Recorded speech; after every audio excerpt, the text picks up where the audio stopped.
അവിടെ എല്ലാവർക്കും പുതിയൊരു LGS പ്രീവിയസ് ക്വസ്റ്റ്യൻ ഡിസ്കഷനിലേക്ക് സ്വാഗതം. ഇന്ന് നമ്മൾ നോക്കാൻ പോകണേടാ 2025 നടന്ന നമ്മുടെ 10th ലെവൽ പ്രിലിംസിൻ്റെ സ്റ്റേജ് 2ൻ്റെ ക്വസ്റ്റ്യൻ പേപ്പറാണ് നമ്മൾ നോക്കാൻ പോകുന്നത്. ഓക്കെ, നമുക്ക് നേരെ ക്വസ്റ്റ്യൻസിലോട്ട് തന്നെ പോവാം. ആദ്യത്തെ ചോദ്യം എന്താണ്ടാ, നമുക്ക് ചോദ്യം നോക്കാം.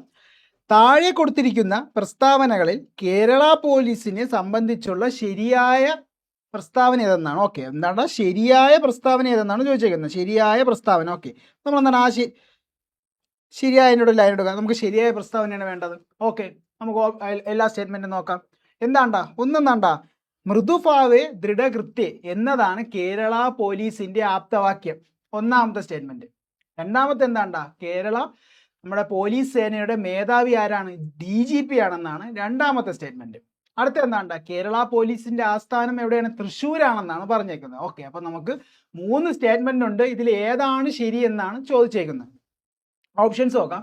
ഓപ്ഷൻ A 1ഉം 2ഉം മാത്രം, ഓപ്ഷൻ B 2ഉം 3ഉം മാത്രം, ഓപ്ഷൻ C 3 മാത്രം, ഓപ്ഷൻ D എല്ലാം ശരിയാണ്. ഓക്കെ, അപ്പൊ നമുക്ക് ശരിയായതാണ് വേണ്ടത്. ഓക്കെ, നമുക്ക് നോക്കാം.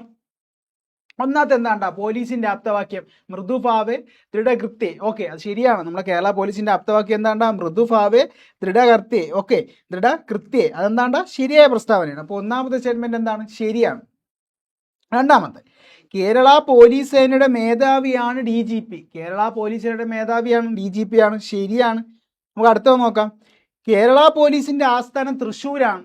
ഓക്കെ, അപ്പോൾ കേരള പോലീസിന്റെ ആസ്ഥാനം തൃശ്ശൂരാണോ? അല്ല. എവിടെയാണ്? നമ്മുടെ തിരുവനന്തപുരം ജില്ലയിലെ വഴിതക്കാടാണ് നമ്മുടെ വനം വകുപ്പിന്റെ കേരള വനം വകുപ്പിന്റെ ആസ്ഥാനത്തിന്റെ ഓപ്പോസിറ്റാണ് നമ്മുടെ പോലീസ് ഹെഡ്ക്വാർട്ടേഴ്സ് വരുന്നത്. ഓക്കെ, അപ്പോൾ മൂന്നാമത്തെ സ്റ്റേറ്റ്മെന്റ് തെറ്റാണ്. നമ്മുടെ കേരള പോലീസിന്റെ ആസ്ഥാനം എവിടെയാണ്? അത് തിരുവനന്തപുരം ജില്ലയിലാണ്. അപ്പൊ നമ്മൾ 1ഉം 2ഉം ശരിയാണ്. Okay, option okay, option A, അതായത് ഓപ്ഷൻ A ആണ് നമ്മുടെ ഒന്നാമത്തെ ചോദ്യത്തിന്റെ ആൻസർ ആയിട്ട് വരുന്നത്. ഓക്കെ, നമുക്ക് അടുത്ത നോക്കാം.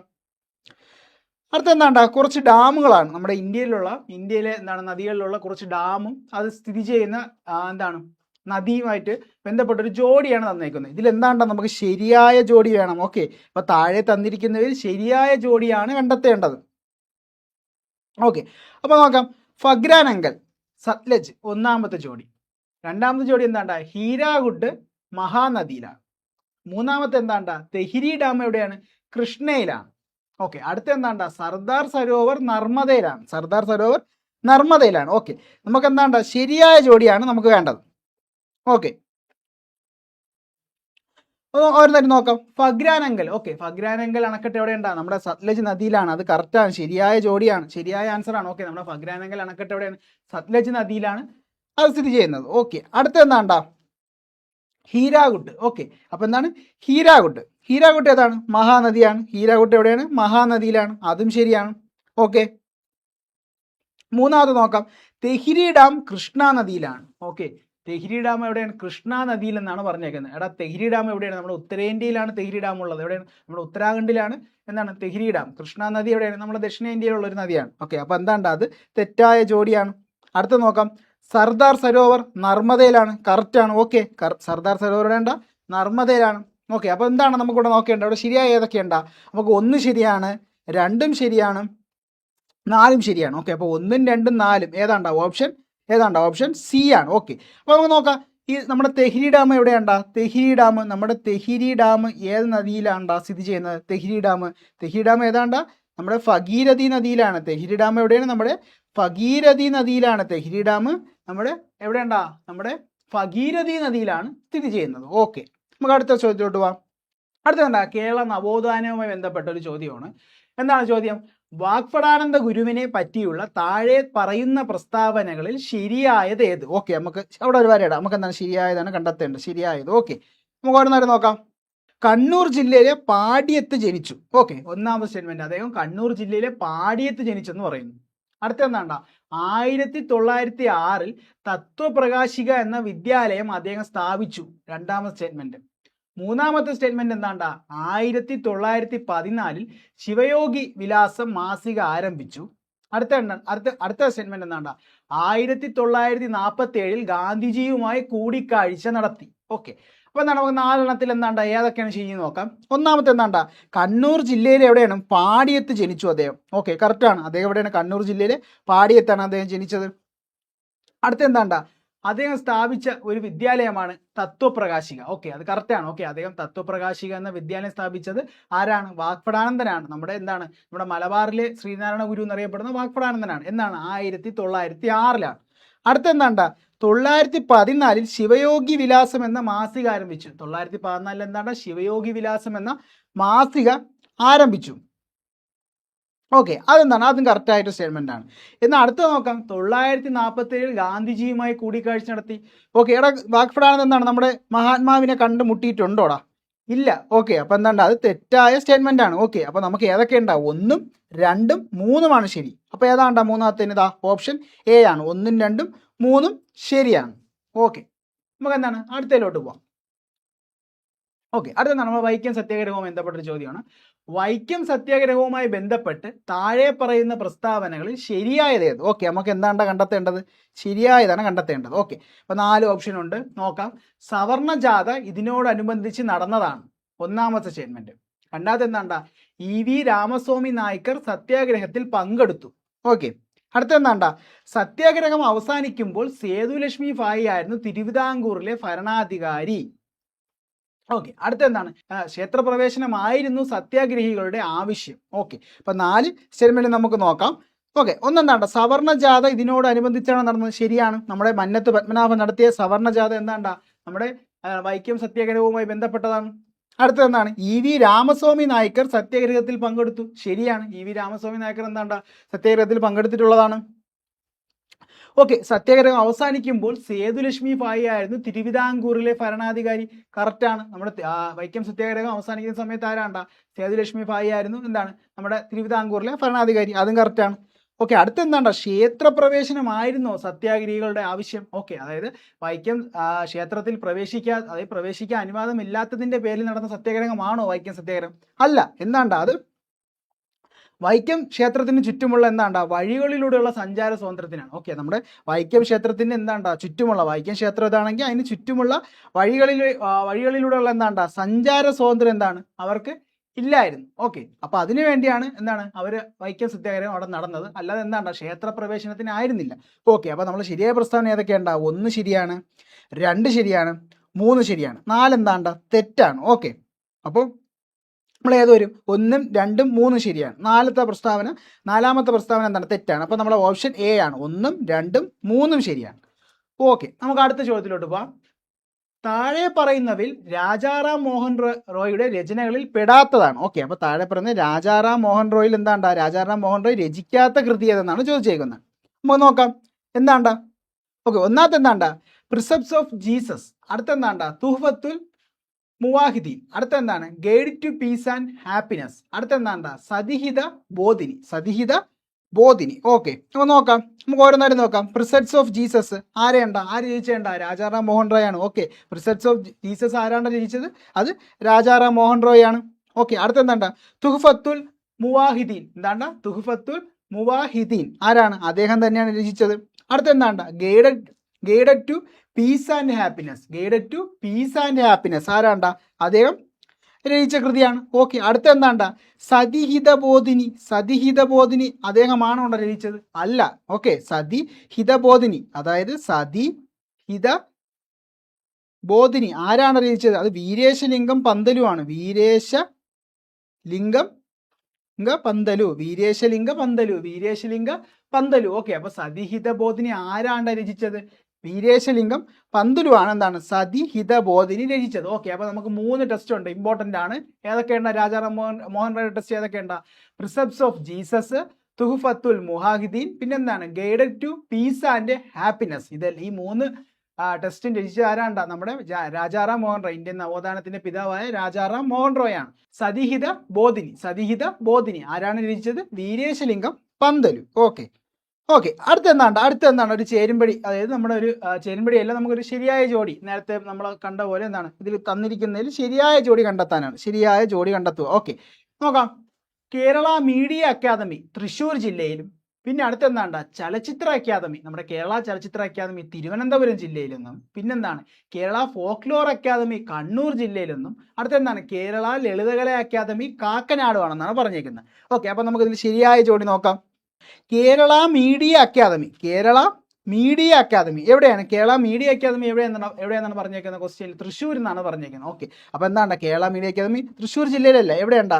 അത് കാക്കനാടാണ്, നമ്മുടെ കൊച്ചി കാക്കനാട്, നമ്മുടെ എറണാകുളം ജില്ലയിലാണ് കേരള മീഡിയ അക്കാദമി സ്ഥിതി ചെയ്യുന്നത്.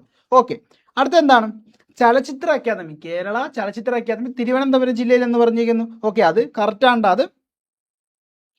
അത് കറക്റ്റാണ്. ഓക്കെ, അടുത്തെന്താണ് Kerala folklore academy, Kerala folklore academy Kannur ജില്ലയിൽ എന്ന് പറഞ്ഞിരിക്കുന്നു. ഓക്കെ, അത് ശരിയായ പോയിന്റ് ആണ്. അതായത് നമ്മുടെ കേരള ഫോക്ലോർ അക്കാദമി എവിടെയാണ്? കണ്ണൂർ ജില്ലയിലാണ്. അടുത്തെന്താണ്ടാ കേരള ലളിതകല അക്കാദമി കാക്കനാടാണെന്ന്, കേരള ലളിതകല അക്കാദമി കാക്കനാടെന്നാണ് പറഞ്ഞേക്കുന്നത്. കാക്കനാടാണോടാ കേരള ലളിതകല അക്കാദമി എവിടെയാണ്? അത് തൃശ്ശൂർ ജില്ലയിലാണ്. കേരള ലളിതകല അക്കാദമി എവിടെയാണ്? അത് തൃശ്ശൂർ ജില്ലയിലാണ്. ഓക്കെ, അതായത് നമ്മൾ ഇവിടെ എന്താണ് അവർ ചെയ്തേക്കുന്നത്? നമ്മുടെ കേരള മീഡിയ അക്കാദമി അങ്ങോട്ടും ഇങ്ങോട്ടും മാറ്റി തിരിച്ചേക്കുന്നത്. കേരള മീഡിയ അക്കാദമി എവിടെയാണ്? കറക്റ്റ്, അത് കാക്കനാടും. നമ്മുടെ കേരള ലളിതകല അക്കാദമി എവിടെയാണ്? തൃശ്ശൂരുമാണ് പറഞ്ഞേക്കുന്നത്. ഓക്കെ, അപ്പോൾ നമ്മുടെ ഏതൊക്കെ തെറ്റാണ്? ഒന്നാമത് പറഞ്ഞേക്കുന്ന ജോഡി എന്താണ്ട്? അത് തെറ്റാണ്. രണ്ടാമത്തെ ജോഡി ശരിയാണ്. മൂന്നാമത്തെ കേരള ഫോക്ലോർ അക്കാദമി കണ്ണൂർ തന്നെയാണ്. കേരള ലളിതകല അക്കാദമി എവിടെയാണ്? കാക്കനാടെന്ന് പറഞ്ഞിരിക്കുന്നു, അത് തെറ്റാണ്. അപ്പോൾ നമ്മുടെ 2ഉം 3ഉമാണ് ശരി, 2ഉം 3ഉമാണ് ശരി. അപ്പോൾ ഏതുണ്ട് option? Okay, option A. Okay, option A ആണ് ഇവിടെ ശരിയായിട്ട് വരുന്നത്. ഓക്കെ, അടുത്തെന്താണ് നമ്മുടെ മഹാത്മാഗാന്ധിയുമായി ബന്ധപ്പെട്ട പ്രസ്താവനകളാണ് കുറച്ച് തന്നേക്കുന്നത്. 4 പ്രസ്താവന നൽകിയിട്ടുണ്ട്. ഓക്കെ, അതിലെന്താണ്ടാ നമുക്ക് ശരിയായത് കണ്ടെത്തണം. ഓക്കെ, ഞാൻ ശരിയായത് അവിടെ ഒരു വരയിട്ടു, നമുക്ക് നോക്കാം. ഗാന്ധിജി ആസൂത്രണം ചെയ്ത വിദ്യാഭ്യാസ പദ്ധതിയാണ് നയീം ദാലി. ഓക്കെ, അപ്പോൾ ഗാന്ധിജി ആസൂത്രണം ചെയ്ത വിദ്യാഭ്യാസ പദ്ധതിയാണ് നയീം ദാലി. അടുത്തെന്താണ് ഭഗവത്ഗീതയ്ക്ക് ഗാന്ധിജി എഴുതിയ വ്യാഖ്യാനമാണ് അനാസക്തി യോഗം. അടുത്തെന്താണ് ഗാന്ധിജി ആദ്യമായി കേരളം സന്ദർശിച്ചത് 1920-ലാണ്. ഗാന്ധി സിനിമയിൽ ഗാന്ധിജിയുടെ വേഷം അഭിനയിച്ചത് ബെൻ കിങ്സ്ലിയാണ്. ഓക്കെ, ബെൻ കിങ്സ്ലിയാണ്. ഓക്കെ, അപ്പോൾ നമ്മുടെ എന്താണ് റിച്ചാർഡ് ആറ്റംബറോയുടെ എന്താണ് ഗാന്ധി എന്ന സിനിമയിൽ ഗാന്ധിജിയായിട്ട് ഗാന്ധിജിയായിട്ട് അഭിനയിച്ച ആരാണ്? ബെൻ കിങ്സ്ലി ആണെന്നാണ് പറഞ്ഞേക്കുന്നത്. ഓക്കെ, അപ്പോൾ നമ്മൾ 4 സ്റ്റേറ്റ്മെന്റ് ഉണ്ട്, നമുക്ക് നോക്കാം ഏതാണ് ശരിയാണെന്ന് നോക്കാം. ഓക്കെ, ഗാന്ധിജി ആസൂത്രണം ചെയ്ത വിദ്യാഭ്യാസ പദ്ധതിയാണ് നയീം ദാലി. കറക്റ്റാണ്. ഓക്കെ, കറക്റ്റായ സ്റ്റേറ്റ്മെന്റ് ആണ്. ഓക്കെ, അദ്ദേഹം കൊണ്ടുവന്ന വിദ്യാഭ്യാസ പദ്ധതിയാണ് നയീം ദാലി. ഓക്കെ, അടുത്തെന്താണ് ഭഗവത്ഗീതയ്ക്ക് ഗാന്ധിജി എഴുതിയ വ്യാഖ്യാനമാണ് അനാസക്തി യോഗം. ഓക്കെ, അപ്പോൾ എന്താണ്ടാ അപ്പോൾ ഗാന്ധിജി നമ്മുടെ ഭഗവത്ഗീതയ്ക്ക് എന്താണ്ടാ നൽകിയ വ്യാഖ്യാനമായി എഴുതിയതാണ് അനാസക്തി യോഗം. അതെന്താണ്ടാ അത് ശരിയാണ്. ഗാന്ധിജി കേരളത്തിൽ ആദ്യമായി സന്ദർശിച്ചത് എന്താണ്? 1920ആണ്. 5 തവണ സന്ദർശിച്ചു. ഓക്കെ, അതിൽ എന്താണ് 1920-ലാണ് ആദ്യമായി എന്താണ് ഗാന്ധിജി കേരളം സന്ദർശിച്ചത്. ആ സ്റ്റേറ്റ്മെന്റ് ശരിയാണ്. അടുത്തെന്താണ് ഗാന്ധി സിനിമയിൽ ഗാന്ധിജിയുടെ വേഷം അഭിനയിച്ചത് ബെൻ കിങ്സ്ലിയാണ്. ഓക്കെ, അതും കറക്റ്റാണ്. ഓക്കെ, അപ്പോൾ നമ്മൾ എന്താണ്ടാ 4 സ്റ്റേറ്റ്മെന്റും കറക്റ്റാണ്. അപ്പോൾ നമ്മൾ ആൻസർ ഏതാണ്ടാ ഓപ്ഷൻ ഡി ആണ്, എല്ലാം ശരിയാണ്. ഓക്കെ, അടുത്തത് താഴെ കൊടുത്തിരിക്കുന്നതിൽ തെറ്റായ ജോഡിയാണ് കണ്ടെത്തേണ്ടത്. താഴെ കൊടുത്തിരിക്കുന്നതിൽ തെറ്റായ ജോഡി. ഓക്കെ, ഏഷ്യൻ ഡെവലപ്മെന്റ് ബാങ്ക് ജനീവയിലാണ്. അടുത്തെന്താണ് നാറ്റോ ബ്രസൽസ് ആണ്. അടുത്തെന്താണ് ഗ്രീൻ പീസ് എവിടെയാണ്? ആംസ്റ്റർഡാം ആണ്. അടുത്തെന്താണ്ട ഇന്റർപോൾ ലിയോണിലാണെന്നാണ് പറഞ്ഞേക്കുന്നത്. ഓക്കെ, അപ്പോൾ നമുക്ക് എന്താണ്ട തെറ്റായ ജോഡിയാണ്. ഓക്കെ, തെറ്റായ ജോഡി. ഓക്കെ, ഏഷ്യൻ ഡെവലപ്മെന്റ് ബാങ്ക് ജനീവയാണെന്ന് പറഞ്ഞേക്കുന്നത്. ഏഷ്യൻ ഡെവലപ്മെന്റ് ബാങ്ക് ജനീവയിലാണോ? അല്ല, എവിടെയാണ്? നമ്മുടെ മനില ഫിലിപ്പൈൻസിലാണ് ഏഷ്യൻ ഡെവലപ്മെന്റ് ബാങ്ക്. എവിടെയാണ്? മനില ഫിലിപ്പൈൻസിലാണ്. ഓക്കെ, അടുത്തെന്താണ് നാറ്റോ ബ്രസൽസ്, നമ്മുടെ ബെൽജിയത്തിലുള്ള എന്താണ് ബ്രസൽസിലാണ് നാറ്റോ ഉള്ളതെന്നാണ് പറഞ്ഞിരിക്കുന്നത്. ഓക്കെ, അതെന്താണ്ടാ ശരിയാണ്. നമ്മുടെ നാറ്റോയുടെ ആശ്രയം ബ്രസൽസ് ആണ്. ഓക്കെ, അടുത്തതാണ് ഗ്രീൻ പീസ് എവിടെയാണ്? ആംസ്റ്റർഡാം എന്നാണ് പറഞ്ഞിരിക്കുന്നത്. ഓക്കെ, അത് കറക്റ്റാണ്. ഗ്രീൻ പീസ് എവിടെയാണ്? ആംസ്റ്റർഡാമിലാണ്. നമ്മുടെ ഇന്റർപോൾ അതായത് ഫ്രാൻസിലെ ലിയോണിലാണെന്നാണ് പറഞ്ഞേക്കുന്നത് ഇന്റർപോൾ. അതും എന്താണ്ടാ അതും കറക്റ്റായ ജോഡിയാണ്. ഓക്കെ, അപ്പോൾ നമുക്കിവിടെ ഏതാണ്ടാ തെറ്റ്? നമ്മുടെ ഒന്നാമത്തതാണ് തെറ്റ്. അതായത് ഏഷ്യൻ ഡെവലപ്മെന്റ് ബാങ്ക് എവിടെയാണ്? മനില ഫിലിപ്പൈൻസ് ആണ്, ജനീവയല്ല. അപ്പോൾ നമ്മുടെ തെറ്റായ ജോഡിയാണ്. ഓക്കെ, അപ്പോൾ നമ്മൾ ഏതാണ്ടാ ഓപ്ഷൻ എ ആണ് ഇവിടെ ആൻസർ ആയിട്ട് വരുന്നത്. ഓക്കെ, അടുത്തെന്താണ് ഒരു പുസ്തകത്തിന്റെ രചയിതാവ് ആരെന്നാണ് ചോദിച്ചേക്കുന്നത്. അതായത് PC എത്ര തവണ ചോദിച്ചിട്ടുണ്ടെന്ന് അറിഞ്ഞൂടാ. ചോദ്യം ഇതാണ്, ഇന്ത്യ വിൻസ് ഫ്രീഡം എന്ന ഗ്രന്ഥത്തിന്റെ കർത്താവ് ആര്? ഓക്കെ, ഇന്ത്യ വിൻസ് ഫ്രീഡം എന്ന ഗ്രന്ഥത്തിന്റെ കർത്താവ് ആര്? ഓക്കെ, ഓപ്ഷൻ നോക്കാം. Doctor Rajendra Prasad. Option B നമ്മുടെ Ambedkar. C Abul Kalam Azad. Option D Jawaharlal Nehru. ആരാണ്ട ഇന്ത്യ വിൻസ് ഫ്രീഡം, നമ്മുടെ ഇന്ത്യയുടെ ആദ്യത്തെ വിദ്യാഭ്യാസ മന്ത്രി. നവംബർ 11 ദേശീയ വിദ്യാഭ്യാസ ദിനമായി ആചരിക്കുന്ന ഇദ്ദേഹത്തിന്റെ ജന്മദിനമാണ്. ഏതാണ് നമ്മുടെ അബുൽ കലാം ആസാദ്. അതായത് ഓപ്ഷൻ സി ആണ് നമ്മുടെ ആൻസർ ആയിട്ട് വരുന്നത്. 10ാമത്തെ ക്വസ്റ്റ്യൻ്റെ ആൻസർ ഏതാണ്? ഓപ്ഷൻ സി ആണ്. ഓക്കെ, അടുത്ത 11ാമത്തെ, അസം ഹിമാലയ പർവ്വതങ്ങളിൽ ഉയരം കൂടിയത് ഏതാണ്? ഓക്കെ, നമ്മുടെ അസം ഹിമാലയ പർവ്വതങ്ങളിൽ ഏറ്റവും ഉയരം കൂടിയ കൊടുമുടി ഏതാണ്, ഭാഗം ഏതാണ് ചോദിച്ചേക്കുന്നത്. ഓക്കെ, നമുക്ക് നോക്കാം. സംരാവതി, ഓപ്ഷൻ ബി തെമ്പു, ഓപ്ഷൻ സി കാങ്ഡോ, പിന്നെന്താണ് നംച പർവ. ഓക്കെ, അപ്പോൾ അസം ഹിമാലയത്തിൽ ഏറ്റവും ഉയരം കൂടിയ പ്രദേശം. ഓക്കെ, നമുക്ക് നോക്കാം. അപ്പോൾ ഏതാണ് ആൻസർ ആയിട്ട് വരുന്നത്? ഏതാണ് നമ്മുടെ നംച പർവയാണ്. ഓക്കെ, നമ്മുടെ നംച പർവയാണ് നമ്മുടെ അസം ഹിമാലയത്തിൽ ഏറ്റവും ഉയരം കൂടിയ ഭാഗം ഏതാണ്? നമ്മുടെ നംച പർവയാണ്. ഓക്കെ, അടുത്തത് എന്താണ്? PSC പലതവണ ചോദിച്ചിട്ടുള്ള കാര്യമാണ്. അടുത്ത ചോദ്യം നിങ്ങൾക്ക് ഭൂരിഭാഗം പേർക്ക് അറിയാന്നുള്ളത് തന്നെയാണ്. എന്താണ്ടാ കാശ്മീർ ഹിമാലയ ഭാഗത്ത് കണ്ടുവരുന്ന കുങ്കുമപ്പൂ കൃഷിക്ക് അനുയോജ്യമായ മണ്ണിനം ഏതെന്നാണ് ചോദിച്ചേക്കുന്നത്. ഓക്കെ, ഇത്രയേ ഉള്ളൂ. നമ്മുടെ കുങ്കുമ കൃഷിക്ക് എന്താണ് അനുയോജ്യമായ മണ്ണിനം ഏതെന്നാണ് ചോദിച്ചേക്കുന്നത്. ഓക്കെ, ഓപ്ഷൻ വായിക്കാം. ടെറായി, എസ്കർ, കരീവ, ബാബർ. ഓക്കെ, അപ്പോൾ ഏതാണ്ടാ കുങ്കുമ കൃഷിക്ക്? ഏതാണ്? കരേവ. അതായത് കരേവ അല്ലെങ്കിൽ കരീവ എന്ന് പറയുന്ന കരേവ. ഓക്കെ, അപ്പോൾ കരീവ അതായത് കരേവ മണ്ണാണ് എന്താണ്ടാ കുങ്കുമ കൃഷിക്ക് ഏറ്റവും അനുയോജ്യം. ഓക്കെ, അപ്പോൾ 12ാമത്തെ ക്വസ്റ്റ്യൻ ആൻസർ ഏതാണ്? ഓപ്ഷൻ സി ആണ്. ഓക്കെ, അടുത്തതാണ്ടാ ദേശീയ ഹരിത ട്രിബ്യൂണൽ നിയമം മൂലം നിയന്ത്രിച്ച ഖനന പ്രവർത്തനം ഏതെന്നാണ്. ഓക്കെ, നമ്മുടെ ദേശീയ ഹരിത ട്രിബ്യൂണൽ നിയമം മൂലം നിയന്ത്രിച്ച ഖനന പ്രവർത്തനം ഏതെന്നാണ് ചോദിച്ചേക്കുന്നത്. ഓക്കെ, ഓപ്പൺ കാസ്റ്റ് മൈനിങ് ആണോ, ഹൈവാൾ മൈനിങ് ആണോ, റാറ്റ് ഹോൾ മൈനിങ് ആണോ, പ്ലേസർ മൈനിങ് ആണോ? ഇതിൽ ഏത് ഘടന പ്രവർത്തനമാണ് ദേശീയ ഹരിത ട്രിബ്യൂണൽ നിയമം മൂലം നിയന്ത്രിച്ചത്? ഏതാണ്? നമ്മുടെ റാറ്റ് ഹോൾ മൈനിങ് ആണ്. റാറ്റ് ഹോൾ മൈനിങ് ആണ്. ഓക്കെ, അപ്പോൾ ദേശീയ ഹരിത ട്രിബ്യൂണൽ എന്നാണ് നിലവിൽ വന്നത്? ദേശീയ ഹരിത ട്രിബ്യൂണൽ എന്നാണ് 2010. 2010. അപ്പോൾ ദേശീയ ഹരിത ട്രിബ്യൂണൽ എന്നാണ് 2010. ഓക്കെ, അടുത്ത് നോക്കാം. ടൂത്ത് പേസ്റ്റിലെ പ്രധാന ഘടകം. ഓക്കെ, നമ്മൾ തേക്കുന്ന ടൂത്ത് പേസ്റ്റിലെ പ്രധാന ഘടകം എന്നാണ് ചോദിച്ചേക്കുന്നത്. ഓക്കെ, ഓപ്ഷൻസ് നോക്കാം. Hematite, barium sulphate, magnesium, titanium oxide. Okay, അപ്പോൾ ടൂത്ത് പേസ്റ്റിലെ പ്രധാന ഘടകം ഏതെന്നാണ് ചോദിച്ചേക്കുന്നത്. ടൂത്ത് പേസ്റ്റിലെ പ്രധാനം ഏതാണ്ടാ? നമ്മുടെ ടൈറ്റാനിയം ഓക്സൈഡ് ആണ്. ഏതാണ്? Titanium oxide. ഓക്കെ, അപ്പോൾ നമ്മുടെ ടൂത്ത് പേസ്റ്റിലെ പ്രധാന ഘടകം ഏതാണ്ട്? Titanium oxide. ഓക്കെ, നമുക്ക് അടുത്ത ചോദ്യത്തിലോട്ട് പോവാം. മധ്യഘട്ടത്തിലോ കീഴ്ഘട്ടത്തിലോ അവസാദങ്ങളുടെ ഭാരം കാരണം വളഞ്ഞു പുളഞ്ഞു ഒഴുകുന്ന നദി സൃഷ്ടിക്കുന്ന ഭൂരൂപം ഏതെന്നാണ് ചോദിച്ചേക്കുന്നത്. ഓക്കെ, അപ്പോൾ എന്താണ് മധ്യഘട്ടത്തിലോ കീഴ്ഘട്ടത്തിലോ എന്താണ്ടാ അവസാദങ്ങളുടെ ഭാരം മൂലം എന്താണ് വളഞ്ഞു പുളഞ്ഞൊഴുകുന്ന നദി സൃഷ്ടിക്കുന്ന രൂപം ഏതെന്നാണ് ചോദിച്ചേക്കുന്നത്. ഓക്കെ, നമുക്ക് നദിയിൽ ഓരോ ഘട്ടമുണ്ട്. ഏതാണ്? ഉപരിഘട്ടം, മധ്യഘട്ടം, കീഴ്ഘട്ടം. അതായത് ഉപരിഘട്ടത്തിലും മധ്യഘട്ടത്തിലും കീഴ്ഘട്ടത്തിലും എന്താണ്ടാ ഒരുപാട് പ്രത്യേകതകളുണ്ട്. ഒരുപാട് എന്താണ് ഭൂരൂപങ്ങൾ എന്താണ്ടാ നദി ആ സമയത്ത് സൃഷ്ടിക്കുന്നുണ്ട്. നമ്മുടെ ഡെൽറ്റ പ്രദേശങ്ങളായാലും വെള്ളച്ചാട്ടങ്ങളായിരിക്കും, പിന്നെ ഗിരികന്ധരങ്ങൾ, പിന്നെന്താണ് ഓക്സ്ബോ തടാകങ്ങൾ, പിന്നെ എന്താണ് സമതലങ്ങൾ. ഇതേപോലെ ഒരുപാട് എന്താണ് ഭൂരൂപങ്ങൾ എന്താണ് നദി സൃഷ്ടിക്കുന്നുണ്ട്. അപ്പോൾ ഇതിലെന്താണ്ടാ മധ്യഘട്ടത്തിലും കീഴ്ഘട്ടത്തിലും അവസാദങ്ങളുടെ ഭാരം കാരണം വളഞ്ഞു പുളഞ്ഞൊഴുകുന്ന നദി സൃഷ്ടിക്കുന്ന ഭൂരൂപം ഏതെന്നാണ് ചോദിച്ചിരിക്കുന്നത്. ഏതാണ്ടാ? നമ്മുടെ ഓക്സ്ബോ തടാകങ്ങളാണ്. ഓക്കെ, നമ്മുടെ ഓക്സ്ബോ തടാകങ്ങളാണ് സൃഷ്ടിക്കുന്നത്. ഓക്കെ, അടുത്ത നറോറ ആണവ നിലയം സ്ഥിതി ചെയ്യുന്ന സംസ്ഥാനം. ഓക്കെ, നറോറ ആണവ നിലയം സ്ഥിതി ചെയ്യുന്ന സംസ്ഥാനം ഏതെന്നാണ് ചോദിച്ചിരിക്കുന്നത്. ഓക്കെ, രാജസ്ഥാനാണോ, ഗുജറാത്ത് ആണോ, ഉത്തരാഖണ്ഡ് ആണോ, ഉത്തർപ്രദേശ് ആണോ? ഇതിൽ ഏത് സംസ്ഥാനത്താണ്ടാ നറോറ ആണവ നിലയം? ഏത് സംസ്ഥാനത്താണ്ടാ? ഏതാണ്? നമ്മുടെ ഉത്തർപ്രദേശ് ജില്ലയിലാണ്. ഓക്കെ, നമ്മുടെ ഉത്തർപ്രദേശ് ജില്ലയിലാണ് നറോറ ആണവ നിലയം സ്ഥിതി ചെയ്യുന്നത്. ഓക്കെ, ഇവിടെ രാജസ്ഥാനിൽ എന്താണുള്ളത്? രാജസ്ഥാനിലുള്ള പ്രധാനപ്പെട്ട ആണവ നിലയമാണ് ഏതാണ്ടാ? റാവത്ത് ഫട്ട്. ഏതാണ്? റാവത്ത് ഫട്ട്. ഓക്കെ, അടുത്ത ഗുജറാത്തിലാണെങ്കിലോ? ഗുജറാത്തിൽ കക്രാംബാറ. ഗുജറാത്തിലാണെങ്കിൽ കക്രാംബാറ. ഓക്കെ, അപ്പോൾ എന്താണ് നമ്മുടെ നറൗറ ആണവ നിലയം എവിടെയാണ്? ഉത്തർപ്രദേശ് ജില്ലയിലും. രാജസ്ഥാനിലെ പ്രധാന ഏതാണ്ടാ? റാവത്ത് ഫട്ടും. ഗുജറാത്തിലേതാണ്? കക്രാംബാറ. ഗുജറാത്ത് കക്രാംബാറ. ഓക്കെ, അടുത്ത എന്താണ്ടാ? 2024 ഒക്ടോബറിൽ ബ്രിക്സ് ഉച്ചകോടി നടന്നത് എവിടെയാണ്? 2024 ഒക്ടോബറിൽ ബ്രിക്സ് ഉച്ചകോടി എവിടെ നടന്നു എന്നാണ് ചോദിച്ചേക്കുന്നത്. ഓക്കെ, ഇത് നമ്മൾ ഇതിനു മുമ്പ് നടന്ന എന്താണ് പ്രിലിംസിന്റെ സ്റ്റേജ് 1 ഇതേ ക്വസ്റ്റ്യൻ ഉണ്ടായിരുന്നു.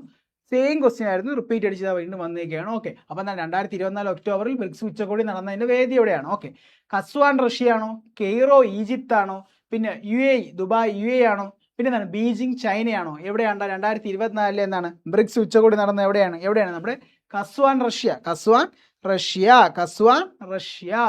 ഓക്കെ, അടുത്ത ചോദ്യത്തിലോട്ട് പോവാം. ഗുർ, ഗണ്ടസാരി, ഓക്കെ, ഗുർ പിന്നെന്താണ് ഗണ്ടസാരി എന്നീ പദങ്ങൾ ഏത് വ്യവസായവുമായി ബന്ധപ്പെട്ടതാണ്? ഓക്കെ, അത്യാവശ്യം എന്താണ് കുഴപ്പിച്ചൊരു ചോദ്യമാണ്. ഓക്കെ, മിക്കുള്ളവർ എന്താണ് സ്കിപ്പ് അടിക്കുന്നതിന് നല്ലത്. ഓക്കെ, വെറുതെ നെഗറ്റീവ് അടിക്കേണ്ട ആവശ്യമില്ല. നമുക്ക് ഒരു എക്സാം എഴുതുമ്പോൾ എന്താണ്ട് ഒരു 3-4 ക്വസ്റ്റ്യൻ, 5 ക്വസ്റ്റ്യൻ എങ്കിലും എന്താണ് നമ്മളെ കുഴപ്പിക്കുന്ന ചോദ്യങ്ങൾ കാണും. അത് അറിഞ്ഞുകൂടെങ്കിൽ എന്താണ് അതിൽ വെറുതെ എന്താണ് ഒരു ഭാഗ്യ പരീക്ഷണത്തിന് പോയി എന്താണ് വെറുതെ നെഗറ്റീവ് മാർക്ക് വരുത്തേണ്ട ആവശ്യമില്ല.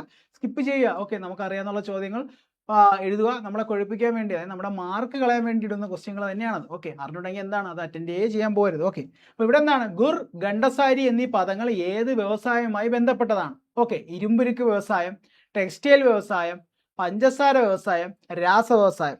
ഏതാണ്ട് ആൻസർ ഏതാണ്ട് പറഞ്ഞാൽ നമ്മുടെ പഞ്ചസാര വ്യവസായവുമായി ബന്ധപ്പെട്ടതാണ് ഗുർ, ഗണ്ടസാരി പദങ്ങൾ. ഓക്കെ, അപ്പോൾ നമ്മുടെ പഞ്ചസാര വ്യവസായവുമായി ബന്ധപ്പെട്ട പദങ്ങളാണ് എന്താണ് ഗുറും ഗണ്ടസാരിയും. ഓക്കെ, അടുത്ത 19ാമത്തെ ചോദ്യം എന്താണ്ടാ ക്യാൻസൽ ആണ്. ഓക്കെ, 10ാമത്തെ ചോദ്യം എന്താണ്ടാ ക്യാൻസലായ ചോദ്യമാണ്. ഓക്കെ, നമുക്ക് അടുത്തതിലോട്ട് പോവാം. അടുത്തെന്താണ് പുതിയ സ്കൂൾ ടെസ്റ്റിലുള്ളൊരു ചോദ്യമാണ്. നമ്മുടെ പുതിയ മാറിയ ടെക്സ്റ്റ് ബുക്കിലുള്ളൊരു ചോദ്യമാണ് വന്നത്. അജണ്ട 21 എന്നത് എന്തിനെ കുറിക്കുന്നു? ഓക്കെ, അജണ്ട 21 താഴെ പറയുന്ന ഓപ്ഷനുകളിൽ ഏതുമായി ബന്ധപ്പെട്ടിരിക്കുന്നു? ഓപ്ഷൻ നോക്കാം. ആഗോള സുസ്ഥിര വികസനം, രാജ്യാന്തര വനവൽക്കരണ പദ്ധതി, അന്തർദേശീയ സമുദ്രതട സംരക്ഷണം, പശ്ചിമഘട്ട വന്യജീവി സംരക്ഷണം. ഓക്കെ, അപ്പോൾ അജണ്ട 21 താഴെ പറയുന്നവയിൽ എന്തിനെ കുറിക്കുന്നു? ഓക്കെ, നമുക്ക് നോക്കാം. ഏതാണ്?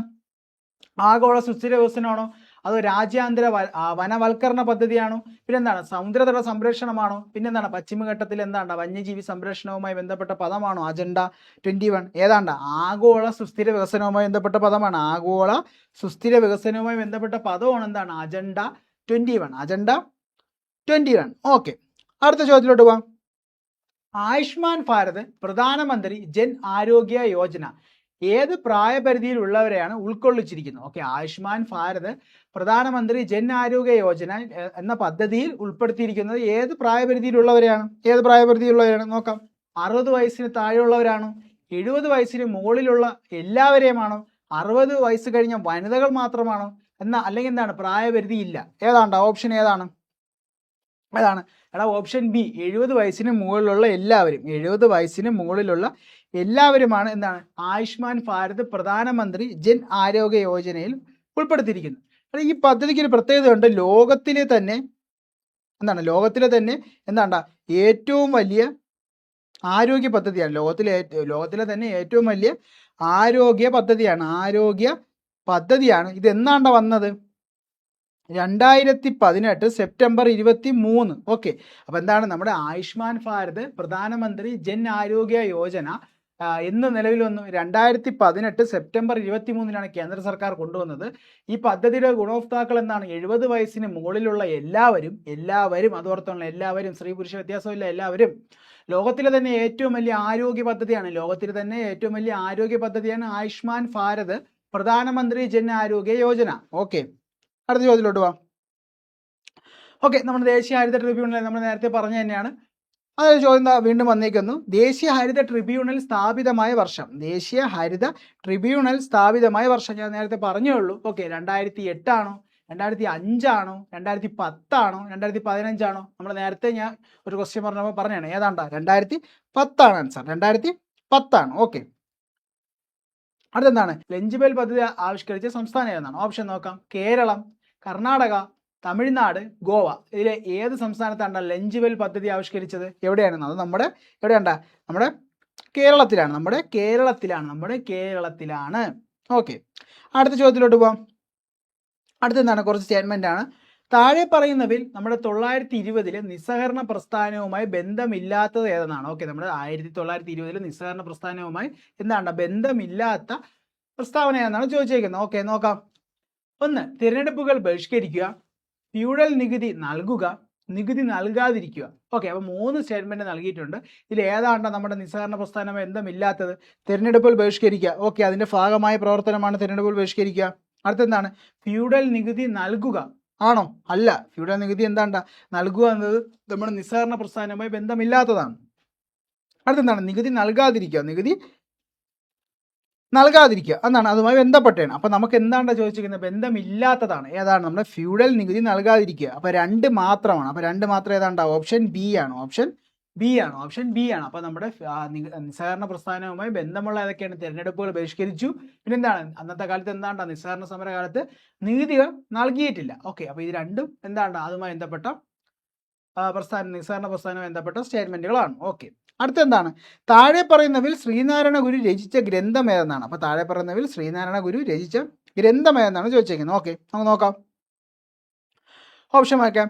അരുൾനൂൽ, ആദിഭാഷ, വേദാധികാര നിരൂപണം, നവമഞ്ചരി. ഓക്കെ, അപ്പോൾ താഴെ പറയുന്നതിൽ ഏതാണ്ടാ ശ്രീനാരായണ ഗുരു രചിച്ചത്? ഏതാണ്ടാ? നമ്മുടെ നവമഞ്ചരിയാണ്. നവമഞ്ചരിക്ക് ഒരു പ്രത്യേകതയുണ്ട്. PSC പലതവണ ചോദിച്ചിട്ടുണ്ട്. നമ്മുടെ ശ്രീനാരായണ ഗുരു ആർക്ക് വേണ്ടി എഴുതിയത്? ചട്ടമ്പി സ്വാമികൾക്ക്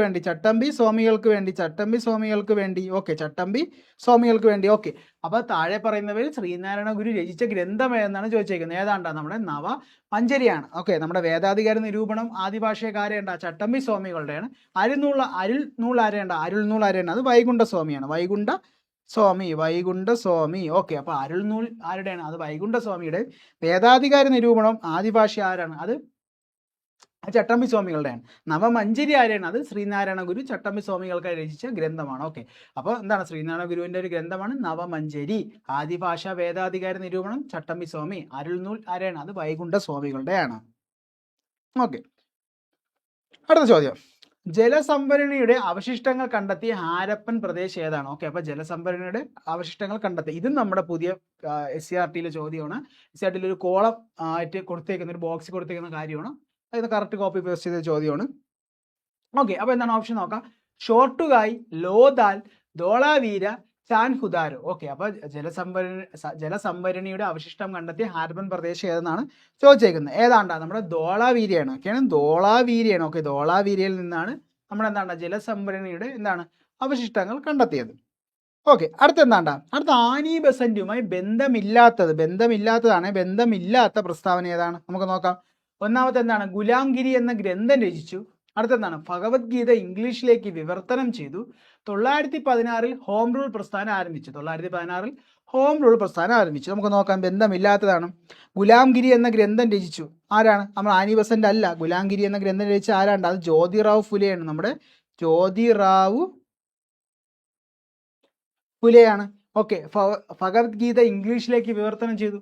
അത് ശരിയായ സ്റ്റേറ്റ്മെന്റ് ആണ്. 1916 ഹോം റൂൾ പ്രസ്ഥാനം ആരംഭിച്ചു.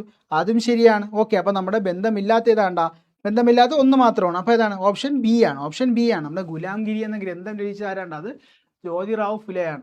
ഓക്കെ, അടുത്തെന്താണ്? പാഞ്ചാലി ശബദം എഴുതിയതാര്? നമ്മുടെ പാഞ്ചാലി ശബദം എന്ന കൃതി രചിച്ചതാരെന്നാണ്. ഓക്കെ, സുബ്രഹ്മണ്യ ഭാരതിയാണോ, പ്രേംചന്ദാണോ, സത്യേന്ദ്രനാഥ് ടാഗോർ ആണോ, വള്ളത്തോളാണോ? ആരാണ്? പാഞ്ചാലി ശബദം എന്താണ്? നമ്മുടെ തമിഴ് ഒരു കൃതിയാണ്. പാഞ്ചാലി ശബദം ഏതാണ്? ഒരു തമിഴ് കൃതിയാണ്. ഓക്കെ, ആരാണ്ടാ? സുബ്രഹ്മണ്യ ഭാരതി. ഓക്കെ, നമുക്ക് അടുത്ത് നോക്കാം. സ്വാഭിമാനി പ്രസ്ഥാനം ആരംഭിച്ച ആരാണ്? സ്വാഭിമാന പ്രസ്ഥാനം ആരംഭിച്ചത് ആരെന്നാണ് ചോദിച്ചേക്കുന്നത്. ഓക്കെ, വീരേശലിംഗം പന്തലു ആണോ, ദയാനന്ദ സരസ്വതിയാണോ, ജ്യോതിറാവു ഫുലെയാണോ, EV രാമസ്വാമി നായ്ക്കറാണോ? ആരാണ് സ്വാഭിമാന പ്രസ്ഥാനം ആരംഭിച്ചത്? ആരാണ്? നമ്മുടെ EV രാമസ്വാമി നായ്ക്കറാണ്. അതായത് നമ്മുടെ ബ്രാഹ്മണ മേധാവിത്വത്തിനെതിരെയൊക്കെ എന്താണ് പോരാടിയ വ്യക്തിയാണ്. ഓക്കെ, അപ്പോൾ അദ്ദേഹം ആരംഭിച്ച പ്രസ്ഥാനമാണ് സ്വാഭിമാന പ്രസ്ഥാനം. ഓക്കെ, അടുത്തെന്താണ്? സ്ത്രീകൾക്ക് സർക്കാർ ബസ്സുകളിൽ സൗജന്യ യാത്ര നൽകുന്ന പദ്ധതിയായ Mahalakshmi scheme. Okay, Mahalakshmi scheme നടപ്പിലാക്കിയ സംസ്ഥാനം ഏതാണ്? ഓക്കെ, അപ്പം മഹാലക്ഷ്മി സ്കീം ഏത് സംസ്ഥാനമാണ് നടപ്പിലാക്കിയത്? നോക്കാം. മഹാരാഷ്ട്രയാണോ, തെലുങ്കാനയാണോ, ഉത്തർപ്രദേശാണോ, തമിഴ്നാടാണോ? ഏത് സംസ്ഥാനമുണ്ടാ? സ്ത്രീകൾക്ക് സർക്കാർ ബസ്സുകളിൽ സൗജന്യ യാത്ര ഒരുക്കിയ മഹാലക്ഷ്മി സ്കീം കൊണ്ടുവന്നത് ഏത് സംസ്ഥാനം ഉണ്ടാ? ഏതാണ്? നമ്മുടെ തെലുങ്കാനയാണ്. ഓക്കെ, നമ്മുടെ തെലുങ്കാനയാണ് നമ്മുടെ കരബന്ധിത സംസ്ഥാനം. ഓക്കെ, നമ്മുടെ ദക്ഷിണേന്ത്യയിൽ കരബന്ധിത സംസ്ഥാനമായ തെലുങ്കാനയാണ്. ഓക്കെ, നമുക്ക് അടുത്തത് നോക്കാം. അടുത്തതാണ് നമ്മുടെ ഭരണഘടനയായിട്ട് ബന്ധപ്പെട്ട ചേരുംപടി ചേർക്കുകയാണ്. നോക്കാം. സ്വാതന്ത്ര്യത്തിനുള്ള അവകാശം, സമത്വത്തിനുള്ള അവകാശം, മതസ്വാതന്ത്ര്യത്തിനുള്ള അവകാശം, ചൂഷണത്തിനെതിരെയുള്ള അവകാശം. ഓക്കെ, ഇപ്പൊ സ്വാതന്ത്ര്യത്തിനുള്ള അവകാശം ഏതാണ്ടോ വരുന്നത്? ഏതാണ്? നമ്മുടെ 25 മുതൽ 28 അതോ 23 മുതൽ 24 വരെയാണോ? അതാ 14 മുതൽ 18 അല്ലെങ്കിൽ 19 മുതൽ 22 ഏതാണ്? സ്വാതന്ത്ര്യത്തിനുള്ള അവകാശം ഏതാണ്ടാ? 1D ആണ്. ഓക്കെ, 1D ആണ്. സ്വാതന്ത്ര്യത്തിനുള്ള അവകാശം പറയുന്നത് 19 മുതൽ 22 വരെയുള്ള ആർട്ടിക്കിളിലാണ്. അടുത്തെന്താണ് സമത്വത്തിനുള്ള അവകാശം. സമത്വത്തിനുള്ള അവകാശം ഏതാണ്ടാ നമ്മുടെ 14 മുതൽ 18 ഒരു ആർട്ടിക്കിൾ 14 മുതൽ 18. ഓക്കെ. അടുത്തെന്താണ് മതസ്വാതന്ത്ര്യത്തിനുള്ള അവകാശം. മതസ്വാതന്ത്ര്യത്തിനുള്ള അവകാശം ഏതാണ്ടാ നമ്മുടെ 25 മുതൽ 28 വരെയാണ്. 25 മുതൽ 28 വരെയാണ്. ഓക്കെ. അടുത്ത എന്താണ്ടാ ചൂഷണത്തിനെതിരെയുള്ള ഏതാണ്ടാ പിന്നെ ബി ആണുള്ളത്. ഓക്കെ. അപ്പോൾ എന്താണ്ടാ നമ്മുടെ ഒന്ന് എന്താണ്ടാ ഒന്ന് ഡി, 2 എന്താണ്ടാ 2 സി. ഓക്കെ. 3 എന്താണ്ടാ 3 എ, പിന്നെന്താണ് 4 എന്താണ്ടാ 4 ബി. ഓക്കെ. അപ്പോൾ നമ്മുടെ ആൻസർ ഏതാണ്ടാ വരുന്നത് 1 ഡി വരുന്ന ഏതൊക്കെ ഉണ്ടോ? 1 ഡി വരുന്ന എയും ബിയും സിയും ഉണ്ട്. ഓക്കെ. അപ്പോൾ 2 സി വരുന്ന ഏതുണ്ട്? എയും സിയും ഉണ്ട്. 3 എ വരുന്ന ഏതുണ്ടോ? ഓക്കെ. അപ്പോൾ നമ്മുടെ ഓപ്ഷൻ എ ആണ് ആൻസർ. ഓപ്ഷൻ എ ആണ് ആൻസർ. ഓക്കെ. അടുത്തത് ഇന്ത്യയുടെ ദേശീയ പതാക രൂപകൽപ്പന ചെയ്തതാര്? ഇന്ത്യയുടെ ദേശീയ പതാക രൂപകൽപ്പന ചെയ്തതാരെന്നാണ്? OT ശ്രീരാമലു ആണോ, പിംഗലി വെങ്കയ്യാണോ, വെങ്കട ചെല്ലയ്യാണോ, പ്രേം ബിഹാരി നാരായണനാണോ? ആരാണ്ടാ ഇന്ത്യയുടെ ദേശീയ പതാക രൂപകൽപ്പന ചെയ്ത ആരാണ്? നമ്മുടെ Pingali Venkaiah. Okay. Pingali Venkaiah. Okay. Base ചോദ്യം. അടുത്തെന്താണ്ടാ ചുവടെ നൽകിയിരിക്കുന്നവയിൽ ഇന്ത്യൻ ഭരണഘടന നിലവിലുള്ള മൗലിക കർത്തവ്യങ്ങളിൽ ഉൾപ്പെടുന്നത് ഏതെല്ലാമാണെന്നാണ് ചോദിച്ചേക്കുന്നത്. ഓക്കെ. മൗലിക കർത്തവ്യങ്ങൾ. ഓക്കെ. മൗലിക കർത്തവ്യങ്ങൾ. ഓക്കെ. നമ്മുടെ എന്താണ് മൗലിക കർത്തവ്യങ്ങൾ എവിടെയുണ്ട്? ഭാഗം 4A നമുക്കറിയാം. ഭാഗം 4A മൗലിക കർത്തവ്യങ്ങൾ. ആർട്ടിക്കിൾ 51A മുതലാണ് പറയുന്നത്. ആർട്ടിക്കിൾ 51A വരെയാണ് പറയുന്നത്. 11 മൗലിക കർത്തവ്യങ്ങളുണ്ട്.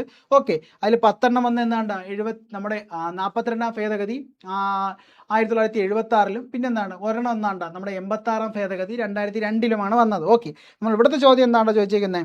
ഇതിൽ ഉൾപ്പെടുന്നത് ഏതെല്ലാമാണെന്നാണ് ചോദിച്ചേക്കുന്നത്.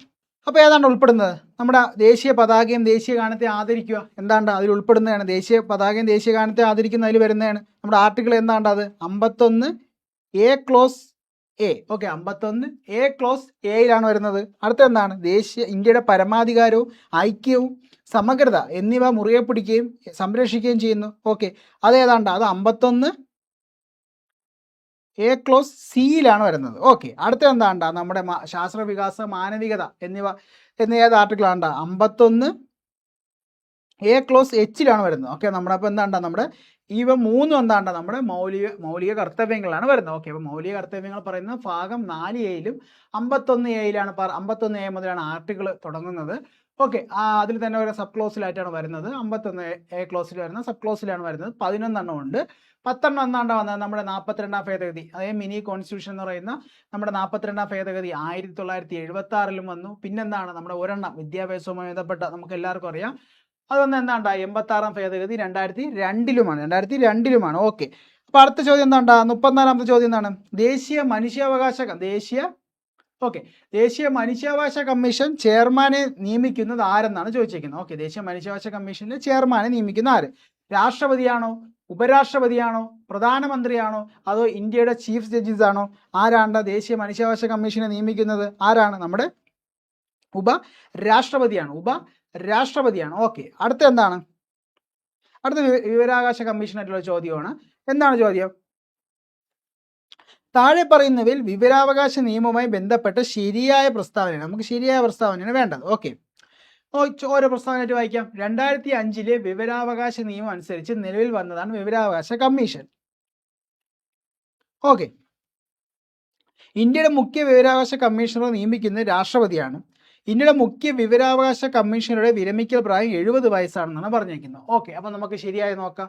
ഒന്നാമത്തെ സ്റ്റേറ്റ്മെന്റ് എന്താണ്ടാ 2005 വിവരാവകാശ നിയമം അനുസരിച്ച് നിലവിൽ വന്നതാണ് വിവരാവകാശ കമ്മീഷൻ. ഓക്കെ. അത് കറക്റ്റ് സ്റ്റേറ്റ്മെന്റ് ആണ്. അടുത്ത എന്താണ്ടാ ഇന്ത്യയുടെ മുഖ്യ വിവരാവകാശ കമ്മീഷണറെ നിയമിക്കുന്ന രാഷ്ട്രപതിയാണ്. അതും കറക്റ്റാണ്. അടുത്തെന്താണ് ഇന്ത്യയുടെ മുഖ്യ വിവരാവകാശ കമ്മീഷണറുടെ വിരമിക്കൽ പ്രായം 70 വയസ്സെന്നാണ് പറഞ്ഞേക്കുന്നത്. 70 വയസ്സെന്നാണ്. ഓക്കെ. 70 വയസ്സാണോടാ? അല്ല. ഓക്കെ. നമ്മുടെ വിരമിക്കൽ പ്രായം എത്ര ഉണ്ടാവും? 3 വർഷം അല്ലെങ്കിൽ 65 വയസ്സാണ്. 3 വർഷം അല്ലെങ്കിൽ 65 വയസ്സാണ്. ഓക്കെ. അപ്പോൾ നമ്മുടെ 1ഉം 2ഉം പ്രസ്താവനകൾ ശരിയാണ്. ഓക്കെ. അപ്പോൾ നമ്മുടെ ഓപ്ഷൻ സി ആണ്. ഓക്കെ. അപ്പോൾ എന്താണ്ട നമ്മുടെ ഇന്ത്യയുടെ മുഖ്യ വിവരാവകാശ കമ്മീഷണറുടെ വിരമിക്കൽ പ്രായം എന്താണ്ടാ 3 വർഷം അല്ലെങ്കിൽ 65 വയസ്സാണ്. അടുത്ത എന്താണ്? ഒരു സിമ്പിൾ ചോദ്യമാണ്. ഇന്ത്യയിൽ ഭാഷാടിസ്ഥാനത്തിൽ നിലവിൽ വന്ന ആദ്യ സംസ്ഥാനം ഏതാണ്? എല്ലാവർക്കും അടിക്കുന്ന ചോദ്യമാണ്. എന്താണ്ടാ ആന്ധ്രാപ്രദേശാണോ, രാജസ്ഥാനാണോ, മധ്യപ്രദേശാണോ, ഉത്തർപ്രദേശാണോ? ഏതാണ് ഇന്ത്യയിൽ ആദ്യമായി ഭാഷാടിസ്ഥാനത്തിൽ വന്നത്? ഏതാണ്? നമ്മുടെ ആന്ധ്രാപ്രദേശാണ്. ഓക്കെ. അടുത്ത എന്താണ്? ഇന്ത്യയുടെ ആദ്യത്തെ മുഖ്യ തിരഞ്ഞെടുപ്പ് കമ്മീഷണറുടെ പേരാണ്. ഇന്ത്യയുടെ ആദ്യത്തെ മുഖ്യ തിരഞ്ഞെടുപ്പ് കമ്മീഷണറുടെ പേരാണ് TN ശേഷനാണോ, സുകുമാർ സെന്നാണോ, രംഗനാഥ മിശ്രയാണോ, അല്ലെങ്കിൽ എന്താണ് ഇവരാരുമല്ല. ആരാണ്ട ഇന്ത്യയുടെ ആദ്യത്തെ മുഖ്യ തിരഞ്ഞെടുപ്പ് കമ്മീഷണറാണ്? സുകുമാർ സെന്നാണ്. ആരാണ്? സുകുമാർ സെന്ന് ഇന്ത്യയുടെ സുഡാൻ്റെയൊക്കെ എന്താണ് ആദ്യത്തെ വിരാശ കമ്മീഷണർ ആയിട്ടുണ്ട്. സുഡാൻ്റെ എന്താണ് ഇലക്ഷൻ കമ്മീഷണർ ആയിട്ടുള്ള വ്യക്തിയാണ് സുകുമാർ സെൻ. ഇന്ത്യയുടെ മാത്രമല്ല സുഡാൻ്റെ ഇലക്ഷൻ കമ്മീഷണർ ആയിട്ടുള്ള വ്യക്തിയാണ്. അടുത്തെന്താണ്?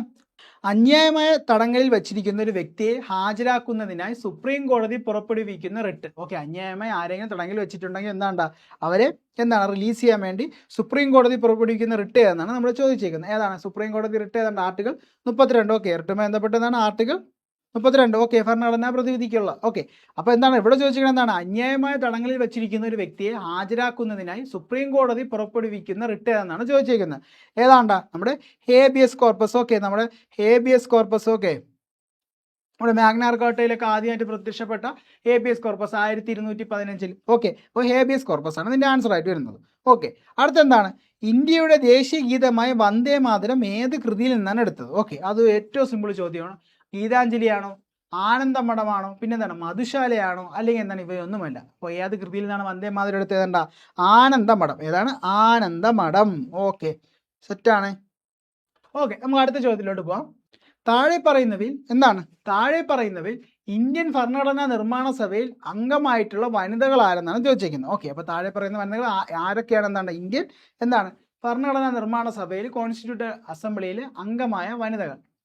അമ്മു സ്വാമിനാഥൻ, ദാക്ഷായണി വേലായുധൻ, രാജ്കുമാരി അമൃത് കൗർ, സരോജിനി നായിഡു. ഓക്കെ, അപ്പോൾ ഇവരെ ആരാണ്ട നമ്മുടെ ഇന്ത്യയുടെ ഭരണഘടനാ നിർമ്മാണ സഭയിൽ അംഗമായ വനിതകൾ ഏതൊക്കെയാണ് നമുക്ക് നോക്കാം. നമ്മുടെ അമ്മു സ്വാമിനാഥൻ ആയിട്ടുണ്ട്, ശരിയാണ്. നമ്മുടെ അമ്മു സ്വാമിനാഥൻ ആയിട്ടുണ്ട്. ദാക്ഷായണി വേലായുധൻ അവരും ആയിട്ടുണ്ട്. അടുത്ത ആരാണ്ട? രാജ്കുമാരി അമൃത് കൗർ. ഓക്കെ, അവരും അംഗമായിരുന്നു. പിന്നെന്താണ്? സരോജിനി നായിഡു അംഗമായിരുന്നു. ഓക്കെ, അപ്പം നമ്മുടെ എന്താണ്ട ഇവർ ഈ 4 പേരുമായിരുന്നു. ഓക്കെ, അപ്പം എന്താണ്ട നമ്മുടെ ഓപ്ഷൻ ഡി ഇവ എല്ലാം. ഓക്കെ, അടുത്ത വീണ്ടും ഒരു സിമ്പിൾ ചോദ്യം. കേരളത്തിലെ ഏറ്റവും വലിയ കായൽ, ഓപ്ഷൻ പോലും അടിക്കേണ്ട. അപ്പോൾ കേരളത്തിലെ ഏറ്റവും വലിയ കായൽ ഏതാണ്ടാ? വേപ്പൂർ കായലാണോ, ചേറ്റുവ കായലാണോ, ചിത്താരി കായലാണോ, വേമ്പനാട്ട് കായലാണോ? ഓക്കെ, ഏതാണ്ടാ? വേമ്പനാട്ട് കായൽ. കേരളത്തിലെ ഏറ്റവും വലിയ കായൽ ഏതാണ്? വേമ്പനാട്ട് കായൽ. ഓക്കെ, അടുത്ത കേരളത്തിന്റെ സംസ്ഥാന ചിത്രശലഭം ഏതെന്നാണ്? കേരളത്തിന്റെ സംസ്ഥാന ചിത്രശലഭം ഏതെന്നാണ്? ഓക്കെ, പൊന്തച്ചാടൻ, ബുദ്ധമയൂരി, പുള്ളിയാര, പിന്നെന്താണ് ചീനപ്പൊട്ടൻ. ഓക്കെ, അപ്പോൾ ഇതിൽ ഏതാണ്ട കേരളത്തിന്റെ സംസ്ഥാന ചിത്രശലഭം ഏതാണ്ട? പൊന്തച്ചാടനാണോ, ബുദ്ധമയൂരിയാണോ, പുള്ളിയാരയാണോ, ചീനപ്പൊട്ടനാണോ? കേരളത്തിലെ ആദ്യത്തെ കേരളത്തിന്റെ ഇപ്പോഴത്തെ സംസ്ഥാന ചിത്രശലഭം ഏതാണ്? നമ്മുടെ ബുദ്ധമയൂരിയാണ്. ഓക്കെ, അപ്പം ബുദ്ധമയൂരിയാണ് കേരളത്തിന്റെ സംസ്ഥാന ചിത്രശലഭം. ഓക്കെ, അടുത്തെന്താണ്? കേരളത്തിലെ നദികളിൽ കിഴക്കോട്ടൊഴുകുന്ന നദി ഏത്? ഓക്കെ, നമുക്ക് 44 നദികളുണ്ട്. 41 പടിഞ്ഞാറോട്ടും 3 എങ്ങോട്ടാണ്? കിഴക്കോട്ടാണെന്ന് പറഞ്ഞിട്ടുണ്ട്. 3 ഏതൊക്കെയാണ് കിഴക്കോട്ട്? കബനി, ഭവാനി, പാമ്പാർ. കബനി, ഭവാനി, പാമ്പാർ. ഓക്കെ, അതിൽ ഏതുണ്ടാ? ഓക്കെ, നമ്മുടെ എന്താണ് കബനിയുണ്ട്. കബനി, ഭവാനി, പാമ്പാറിൽ കബനി കിടക്കുന്നു. ഓക്കെ, അപ്പോൾ നമ്മൾ കിഴക്കോട്ടൊഴുകുന്ന നദി ഏതാണ്ടാ? നമ്മുടെ തൊണ്ടാർമുടിയിൽ നിന്ന് ഉത്ഭവിക്കുന്ന കബനി നദി. ഓക്കെ, പെരിയാറും ഭാരതപ്പുഴയും പമ്പയൊക്കെ എങ്ങോട്ടാണ്? പടിഞ്ഞാറോട്ടാണ് ഒഴുകുന്നത്. ഓക്കെ, അപ്പോൾ പെരിയാറിന് നീളം എത്രയുണ്ടാ? 244 കിലോമീറ്റർ. പഠിച്ചു വെച്ചോ. ഭാരതപ്പുഴ 209 കിലോമീറ്റർ. പമ്പ എത്രയുണ്ടാ? 176 കിലോമീറ്റർ. 176 കിലോമീറ്റർ. ഓക്കെ, അടുത്തെന്താണ്ടാ? 2024 പാരീസ് ഒളിമ്പിക്സിൽ ഹോക്കിയിൽ വെങ്കലം നേടിയ ടീമിലെ മലയാളി താരം ആരെന്നാണ് ചോദിച്ചിരിക്കുന്നത്. ഓക്കെ, അപ്പോൾ നമ്മുടെ ഹോക്കി ടീമിൽ അംഗമായ മലയാളി. ഓക്കെ, ഇതെല്ലാവർക്കും അറിയാമെന്നുള്ളതാണ്. ഓക്കെ, ഓപ്ഷൻ നോക്കാം. പ്രണോയാണോ, HS പ്രണോയാണോ, അനുഷ അഗർവാളാണോ, വിഷ്ണു ശരവണയാണോ, PR ശ്രീജേഷ് ആണോ? ആരാണ് നമ്മുടെ PR ശ്രീജേഷ്. ഓക്കെ, അടുത്ത് വീണ്ടും ഒരു ബേസ് ചോദ്യമാണ്. എന്താണ് ഇരവികുളം ദേശീയ ഉദ്യാനത്തിൽ സംരക്ഷിക്കുന്ന മൃഗം ഏതെന്നാണ്? നമ്മുടെ ഇരവികുളം ദേശീയ ഉദ്യാനത്തിൽ സംരക്ഷിക്കുന്ന മൃഗം ഏതെന്നാണ് ചോദിച്ചിരിക്കുന്നത്. ആനയാണോ, കാണ്ടാമൃഗമാണോ, വരയാടാണോ, പുലിയാണോ? ഏതാണ്ടാ? നമ്മുടെ നീലഗിരി താർ എന്നൊക്കെ അറിയപ്പെടുന്ന നമ്മുടെ തമിഴ്നാടിൻ്റെ സംസ്ഥാന മൃഗമായ ഏതാണ്ടാ? വരയാടാണ്. ഓക്കെ, വരയാട്. അപ്പോൾ നമ്മുടെ ഇരവികുളം നാഷണൽ പാർക്കിൽ സംരക്ഷിക്കുന്ന ഏത് മൃഗത്തെയാണ്? വരയാടിനെയാണ്. അടുത്ത ചോദ്യത്തിലോട്ട് പോവാം. ഏത് കലാരൂപത്തിൽ നിന്നാണ് കഥകളി ഉണ്ടായത്? തുള്ളലിൽ നിന്നാണോ, അതോ മോഹിനിയാട്ടത്തിൽ നിന്നാണോ, രാമനാട്ടമാണോ, തെയ്യമാണോ? താഴെ പറയുന്നതിൽ ഏതിൽ നിന്നാണ്ട കഥകളി ഉണ്ടായത്? കഥകളി ഏതാണ്ടാ? കഥകളി നമ്മുടെ രാമനാട്ടത്തിൽ നിന്നാണ്. രാമനാട്ടം. ഓക്കെ, അടുത്തെന്താണ്? നമ്മുടെ വടക്കേ അറ്റത്തുള്ള നദി ഏതെന്നാണ്? നമ്മുടെ കേരളത്തിൻ്റെ ഏറ്റവും വടക്കേ അറ്റത്തുള്ള നദി. ഓക്കെ, ഭാരതപ്പുഴയാണോ, കോരപ്പുഴയാണോ, മീനച്ചിലാറാണോ, മഞ്ചേശ്വരം പുഴയാണോ? ഇതിലേതാണ്ട കേരളത്തിൻ്റെ വടക്കേറ്റത്തുള്ള നദി? നമ്മുടെ കേരളത്തിലെ ഏറ്റവും ചെറിയ നദി, 16 കിലോമീറ്റർ മാത്രം നീളമുള്ള നമ്മുടെ ബാലപ്പൂണി കുന്നുകളിൽ നിന്ന് ഉത്ഭവിക്കുന്ന നദി. ബാലപ്പൂണി കുന്നുകളിൽ നിന്ന്, ബാലപ്പൂണി കുന്ന് നമ്മുടെ കാസർഗോഡ് ജില്ലയിലെ ബാലപ്പൂണി കുന്നുകളിൽ നിന്ന് ഉത്ഭവിക്കുന്ന നദി. 16 കിലോമീറ്ററേ ഉള്ളൂ. ഇന്ത്യയുടെ ഏറ്റവും വടക്കേറ്റത്തുള്ള നദി. പിന്നെന്താണ് കേരളത്തിലെ വടക്കേറ്റത്തുള്ള നദി. പിന്നെന്താണ് കേരളത്തിലെ ഏറ്റവും ചെറിയ നദിയായ മഞ്ചേശ്വരം പുഴയാണ് ആൻസർ. ഓക്കെ, അപ്പോൾ കേരളത്തിലെ ഏറ്റവും വടക്കേറ്റത്തുള്ള നദി ഏതാണ്? മഞ്ചേശ്വരം പുഴ. നമ്മുടെ ബാലപ്പൂണി കുന്നുകൾ, കാസർഗോഡ് ജില്ലയിലെ ബാലപ്പൂണി കുന്നുകളിൽ നിന്ന് ഉത്ഭവിക്കുന്നു. കേരളത്തിലെ ഏറ്റവും ചെറിയ നദി 16 കിലോമീറ്റർ. 16 കിലോമീറ്ററേ ഉള്ളൂ ഇതിൻ്റെ ആകെ നീളം. അടുത്തെന്താണ്? നൊബേലാണ്. നമ്മൾ 2024 പഠിച്ചു വെക്കും. 2025 ഇപ്പോൾ വന്നിട്ടുണ്ട്. എന്നാലും നമ്മൾ എന്താണ് 2024 പഠിക്കണം. ഓക്കെ, 2020 വരെ ചോദിച്ചിട്ടുണ്ട്. അപ്പോൾ ഈ ഇടയ്ക്ക് ചോദിച്ചു. അതുകൊണ്ട് എന്താണ് 2024 ഇമ്പോർട്ടൻ്റ് ആണ്. എന്താണ് ഇവിടെ ചോദിച്ചിരിക്കുന്നത്? 2024 സമാധാനത്തിനുള്ള നൊബേൽ ആർക്കാണ്? 2024 സമാധാനത്തിനുള്ള നൊബേൽ സമ്മാനം നേടിയ സംഘടന, നമ്മുടെ ജപ്പാനിലുള്ള സംഘടന. ഓക്കെ, നമുക്ക് നോക്കാം. നിഹോൺ ഹിഡാൻഗോയാണോ, യുണൈറ്റഡ് നേഷൻസ് ആണോ, സെന്റർ ഫോർ സിവിൽ ലിബർട്ടീസ് ആണോ, വേൾഡ് ഫുഡ് പ്രോഗ്രാം ആണോ? ഇതിൽ ഏതിനാണ്ട 2024 സമാധാനത്തിനുള്ള നൊബേൽ സമ്മാനം കിട്ടിയത് ആർക്കാണ്ട? അത് നിഹോൺ ഹിഡാൻഗോയ്ക്കാണ്. നിഹോൺ ഹിഡാൻഗോ, ജപ്പാനിലെ നിഹോൺ ഹിഡാൻഗോയ്ക്കാണ് 2024 സമാധാനത്തിനുള്ള നൊബേൽ സമ്മാനം ലഭിച്ചത്. എന്നാൽ 2025 ആർക്കാണ്ട? 2025 ഒരു വെനിസ്വേലക്കാരിക്കാണ്. വെനിസ്വേലക്കാരി ആരാണ്ട? മരിയ കൊറിയന എന്നാണ് വെനിസ്വേലക്കാരിക്കാണ് 2025 എന്താണ് സമാധാനത്തിനുള്ള നോബൽ സമ്മാനം ലഭിച്ചത്. ഓക്കെ, അടുത്തെന്താണ്? 70ാമത് നെഹ്റു ട്രോഫി വള്ളംകളി വിജയാര്? അത് നമ്മൾ 2024 കാര്യമാണ് ചോദിച്ചിരിക്കുന്നത്. 70ാമത് നെഹ്റു ട്രോഫി വള്ളംകളി വിജയി ആരായിരുന്നു? ആരാണ്ട? കാരിച്ചാൽ ചുണ്ടനായിരുന്നു. കാരിച്ചാൽ ചുണ്ടൻ എന്ന ചോദ്യം ഇതാണ്. 2025 വിജയം ആരാണ്ട? 2025 നമ്മൾ കാരിച്ചാൽ ചുണ്ടനെയൊക്കെ എന്താണ്, കാരിച്ചാൽ ചുണ്ടൻ ഫൈനൽ പോലും ഇല്ലായിരുന്നു, ലാസ്റ്റ് 3 പോലും ഇല്ലായിരുന്നു. ഓക്കെ, അപ്പം നമ്മുടെ 2025 71ാമത് നെഹ്റു ട്രോഫി വള്ളംകളിയിലെ വിജയം ആരാണ്ട? അത് വിയ്യപുരം ചുണ്ടനാണ്. വിയ്യപുരം ചുണ്ടനാണ്. ഓക്കെ, അപ്പോൾ 2024 70ാമത് നെഹ്റു ട്രോഫി വള്ളംകളി വിജയ് കാരിച്ചാൽ ചുണ്ടനും 2025 71ാമത് നെഹ്റു ട്രോഫി വിജയ് ആരാണ്ട? അത് വിയ്യപുരം ചുണ്ടനുമാണ്. അടുത്തെന്താണ്ട? ചുവടെ നൽകിയിരിക്കുന്നതിൽ ശരിയായ ജോഡി ഏതെന്നാണ് നോക്കേണ്ടത്. ഓക്കെ, കൃതികളാണ്. ശ്രീനാരായണ ഗുരു പ്രാചീന മലയാളം, ചട്ടമ്പിസ്വാമി അഖിലത്തിരുട്ട്, പിന്നെന്താണ് വൈകുണ്ഠസ്വാമികൾ ദർശനമാല, പിന്നെന്താണ് പണ്ഡിറ്റ് കറുപ്പൻ ജാതിക്കുമ്മി. ഓക്കെ, അപ്പോൾ ഇതിൽ ഏതാണ്ട ശരിയായ ജോഡി ഏതാണ്? ശ്രീനാരായണ ഗുരു എന്താണ്ട നമ്മുടെ പ്രാചീന മലയാളം രചിച്ചിട്ടുണ്ടോ? ഇല്ല. ശ്രീനാരായണ ഗുരുവിൻ്റെ കൃതി ഏതാണ്ട? ഇതിൽ ദർശനമാലയാണ്. അപ്പോൾ ഒന്നാമത്തെ തെറ്റാണ്. ചട്ടമ്പിസ്വാമികൾ അദ്ദേഹത്തിന്റെ കൃതി എന്താണ്? അഖിലത്തിരുട്ടല്ല. പ്രാചീന മലയാളവും ആദിഭാഷ, വേദാധികാര നിരൂപണം എന്നിവയൊക്കെ എന്താണ്ട ചട്ടമ്പിസ്വാമികളുടെ കൃതികളാണ്. വൈകുണ്ഠസ്വാമി എന്താണ്? അഖിലത്തിരുട്ടാണ്. ഓക്കെ, അപ്പം എന്താണ് നമ്മുടെ എയും ബിയും സിയും ജോഡി എല്ലാം തെറ്റാണ്. നമ്മുടെ ശരിയായ ജോഡി ഏതാണ്ട? പണ്ഡിറ്റ് കറുപ്പൻ ജാതിക്കുമ്മി പണ്ഡിറ്റ് കറുപ്പൻ. ഓക്കെ, ജാതിക്കുമ്മി എന്ന കൃതി രചിച്ച ആരാണ്ട? നമ്മുടെ പണ്ഡിറ്റ് കറുപ്പനാണ്. ഓക്കെ, അപ്പോൾ നമ്മൾ 54ാമത്തെ ഏതാണ്ട? ഓപ്ഷൻ ഡി ആണ് ശരിയായ ജോഡി. ഓക്കെ, അടുത്ത് നോക്കാം. 55ാമത്തെ ചോദ്യം. 2025 പ്രഥമ ഖോഖോ ലോകകപ്പിന് വേദിയാകുന്ന രാജ്യം. 2025 പ്രഥമ ഖോഖോ ലോകകപ്പിന് വേദിയാകുന്ന രാജ്യം ഏതെന്നാണ് ചോദിച്ചേക്കുന്നത്. ഓക്കെ, ഇന്ത്യയാണോ, ശ്രീലങ്കയാണോ, ചൈനയാണോ, നേപ്പാളാണോ? ആരാണ്ട 2025 പ്രഥമ ഖോഖോ ലോകകപ്പിന് വേദിയാകുന്നത്? എവിടെയാണ്? നമ്മുടെ ഇന്ത്യയിലാണ് വേദിയാവുന്നത്. ഓക്കെ, ഇന്ത്യ തന്നെയാണ് കപ്പടിച്ചത്. നേപ്പാളിനെ പരാജയപ്പെടുത്തി ഇന്ത്യയാണ് കപ്പടിച്ചത്. ഓക്കെ, അടുത്ത PT ഭട്ടതിരിപ്പാടിന്റെ പ്രശസ്തമായ നാടകം ഏതെന്നാണ് ചോദിച്ചിരിക്കുന്നത്. ഓക്കെ, രജനീ രംഗമാണോ, വെടിവട്ടമാണോ, അടുക്കളയിൽ നിന്ന് അരങ്ങത്തേക്കാണോ, കാലത്തിന്റെ സാക്ഷി? ഏതാണ്ട VT ഭട്ടതിരിപ്പാടിന്റെ പ്രശസ്തമായ നാടകം ഏതാണ്? PSC പലതവണ ചോദിച്ചിട്ടുള്ളതാണ്. ഏതാണ്ട? നമ്മുടെ അടുക്കളയിൽ നിന്ന് അരങ്ങത്തേക്ക്. തിരുവിതാംകൂറിന്റെ ഝാൻസി റാണി എന്നറിയപ്പെടുന്ന സ്വാതന്ത്ര്യ സമര പോരാളി ആരെന്നാണ് അടുത്ത ചോദ്യം. തിരുവിതാംകൂറിന്റെ ഝാൻസി റാണി എന്നറിയപ്പെടുന്ന സ്വാതന്ത്ര്യ സമര പോരാളി ആനി മസ്കറിനാണോ, അമ്മാളു അമ്മയാണോ, സരോജിനി നായിഡാണോ, അക്കാമ ചെറിയാനാണോ? ആരാണ് തിരുവിതാംകൂറിലെ ഝാൻസി റാണി എന്നറിയപ്പെടുന്നത്? ആരാണ്? അത് നമ്മുടെ അക്കാമ ചെറിയാനാണ്. അക്കാമ ചെറിയാൻ. ഓക്കെ, അടുത്ത ചോദ്യം. ചുവടെ പറയുന്നവയിൽ ഏത് സംഭവത്തിന് നേതൃത്വം കൊടുത്ത വ്യക്തിയാണ് ഡോക്ടർ KB മേനോൻ? നമ്മുടെ KB Menon, doctor KB Menon നേതൃത്വം നൽകിയ താഴെ പറയുന്നതിൽ ഏത് സംഭവമാണെന്നാണ് ചോദിച്ചിരിക്കുന്നത്. നമ്മുടെ ക്വിറ്റ് ഇന്ത്യ സമരവുമായി ബന്ധപ്പെട്ട് നമ്മുടെ കേരളത്തിൽ അരങ്ങേറിയ ഒരു സംഭവമാണ് നമ്മുടെ മലബാർ പ്രദേശങ്ങളിൽ. ഓക്കെ, കീഴരിയൂർ ബോംബ് കേസാണോ, പുന്നപ്ര വയലാർ സമരമാണോ, ആറ്റിങ്ങൽ കലാപമാണോ, മൊറാഴ സംഭവമാണോ, ഡോക്ടർ KB മേനോൻ ഏത് സംഭവവുമായി ബന്ധപ്പെട്ടിരിക്കുന്നു? Keezhariyur bomb case, Keezhariyur bomb case. അടുത്തെന്താണ്? അതൊരു പദ്ധതിയാണ്. മൊബൈൽ ഫോണിന് അനുഭവപ്പെടുന്ന കുട്ടികളെ, നമ്മുടെ മൊബൈൽ ഫോണിന് അഡിക്റ്റ് ആവുന്ന കുട്ടികളെ മോചിപ്പിക്കാനുള്ള കേരള പോലീസ് പദ്ധതി ഏതെന്നാണ് ചോദിച്ചിരിക്കുന്നത്. ചിരിയാണോ, കൂട്ടാണോ, തുണയാണോ, ഹോപ്പാണോ? ഇതിൽ ഏതാണ് കേരള പോലീസ് നമ്മുടെ കുട്ടികളുടെ മൊബൈൽ അഡിക്ഷൻ കുറയ്ക്കുന്നതിന് വേണ്ടി ആരംഭിച്ച പദ്ധതി ഏതാണ്? നമ്മുടെ കൂട്ടാണ്. ഓപ്ഷൻ ബി കൂട്ടാണ് ആൻസർ ആയിട്ട് വരുന്നത്. ഓപ്ഷൻ ബി കൂട്ടാണ്. Option B. ഓക്കെ. മഹാകവി G. ശങ്കരക്കുറുപ്പ് രണ്ടാം ബുദ്ധൻ എന്ന് വിശേഷിപ്പിച്ച സാമൂഹ്യ പരിഷ്കർത്താവ് ആരെന്നാണ് ചോദിച്ചിരിക്കുന്നത്. അപ്പോൾ G. ശങ്കരക്കുറുപ്പ് രണ്ടാം ബുദ്ധൻ എന്ന് ആരെയാണ് വിശേഷിപ്പിച്ചത്? സ്വാമി വിവേകാനന്ദനെയാണോ, സ്വാമി ദയാനന്ദ സരസ്വതിയാണോ, വാഗ്ഭടാനന്ദനെയാണോ, ശ്രീനാരായണ ഗുരുവിനെയാണോ? ആരെയാണ് വിശേഷിപ്പിച്ചത്? ആരെയാണ്ടാ? ശ്രീനാരായണ ഗുരുവിനെയാണ് G. ശങ്കരക്കുറുപ്പ് എന്താണ് രണ്ടാം ബുദ്ധൻ എന്ന് വിളിച്ചത്. ഓക്കെ. സസ്യങ്ങളിൽ ബീജസംയോഗത്തിന് ശേഷം നടക്കുന്ന പ്രവർത്തനം ഏതെന്നാണ്? സസ്യങ്ങളിൽ ബീജസംയോഗത്തിന് ശേഷം നടക്കുന്ന പ്രവർത്തനം ഏതെന്നാണ്? ഓവ്യൂൾ വിത്താകുന്നു, പരാഗണം, പുംബീജങ്ങൾ രൂപം കൊള്ളുന്നു, അണ്ഡം ഉണ്ടാകുന്നു. ഓക്കെ. അപ്പോൾ സസ്യങ്ങളിൽ ബീജസംയോഗത്തിന് ശേഷം നടക്കുന്ന പ്രവർത്തനം ഏതെന്നാണ് ചോദിച്ചിരിക്കുന്നത്. ഏതാണ്ടാ? ഓവൂൾ വിത്താകുന്നു. നമ്മുടെ ഓവ്യൂൾ എന്താണ്ടാ? വിത്തായി മാറുന്നു. ഓക്കെ. ഓവ്യൂൾ എന്താണ്ടാ? വിത്തായി മാറുന്നു.